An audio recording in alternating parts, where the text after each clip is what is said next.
টি-20 বিশ্বকাপের প্রথম ম্যাচে 7 উইকেটের ব্যবধান এবং 14 বল হাতে রেখে জয় তুলে নিল যুক্তরাষ্ট্র।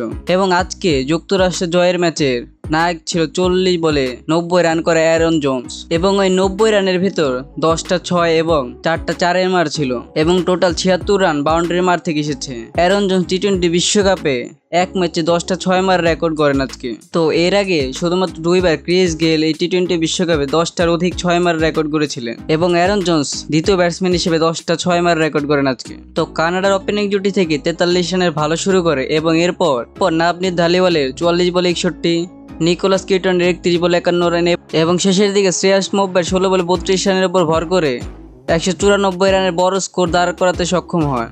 তো কানাডা বোলিংয়ের শুরুটাও ভালোই করে।